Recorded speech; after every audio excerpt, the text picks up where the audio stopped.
Je vais prendre quelques minutes pour vous partager mes propres convictions finalement sur en quoi la couleur améliore finalement le bien-être des hommes et de la planète.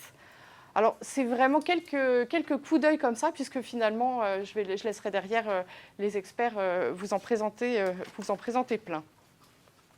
Alors déjà, la première chose, c'est que la couleur, elle véhicule du sens, elle génère des sensations, elle provoque des émotions. Vous verrez très bien avec Jean-Gabriel, elle influe sur nos comportements, elle influe sur nos prises de décision. Pourtant, on ne voit pas tous les couleurs de la même façon. Donc là, j'ai trouvé que c'était à propos voilà, c'était le moment. Et donc, même si nous savons tous que la reine, en fait, si elle s'habillait comme ça, c'était pour être vue de loin, repérée dans une foule, etc. Et donc ça, c'était vraiment une stratégie marketing qui a commencé dans les années 50. Mais en fait, malheureusement, tout le monde n'a pas la chance, en fait, de voir les couleurs de la reine de cette façon si acidulée qu'elle avait de nous les proposer. Donc en fait, déjà, la première chose ici, c'est de bien se rappeler que quand on conçoit pour toute l'humanité.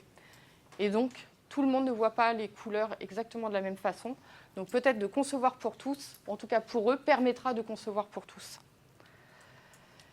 Je le disais, donc la couleur, elle influe sur notre bien-être. Parfois, elle nous motive. Et oui, un escalier en arc-en-ciel a tendance à nous séduire plus qu'un escalator. Donc qu'est-ce qu'on peut faire dans nos bureaux ?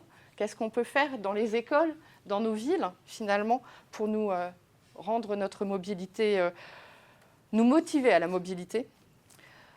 Un projet que j'ai mené dans un hôpital de jour pour enfants autistes, où là, la couleur, en fait, a servi à faire en sorte que les enfants, enfin, entrent en interaction avec leur environnement, mais aussi entrent en interaction entre eux, puisque c'est évidemment... l'interaction est la difficulté principale des troubles du spectre de l'autisme.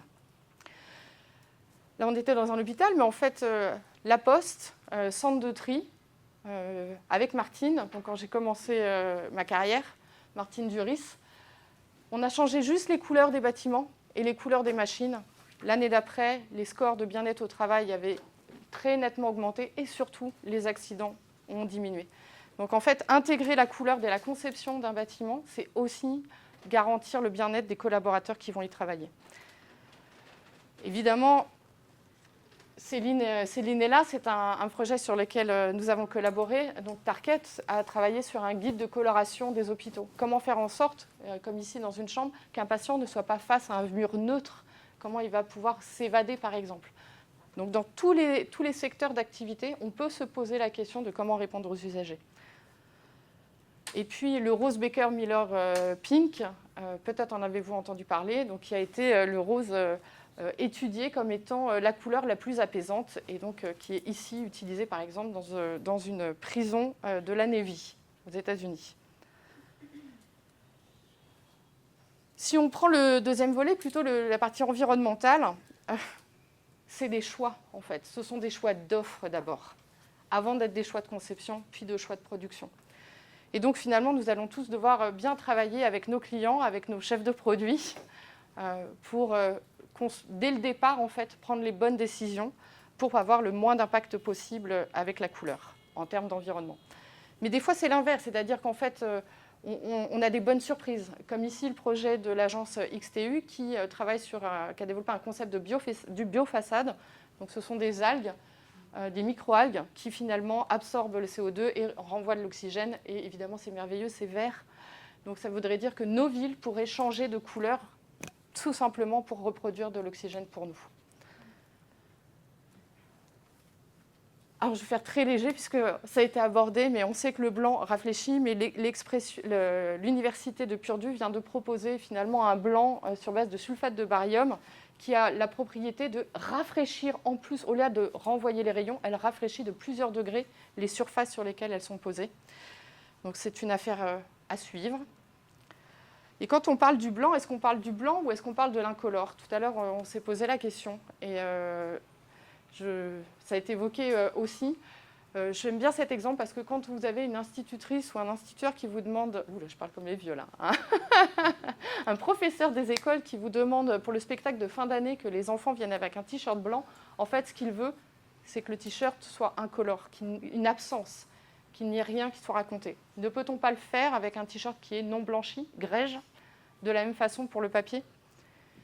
Ou comme ici, en produit, en communication, Sprite qui a enfin arrêté de colorer, entre guillemets, inutilement, puisqu'en fait, on voit tout autant le produit quand on est dans un linéaire, donc on était vraiment dans la reconnaissance de la marque, mais finalement, qui ne permettait pas un bon recyclage des bouteilles.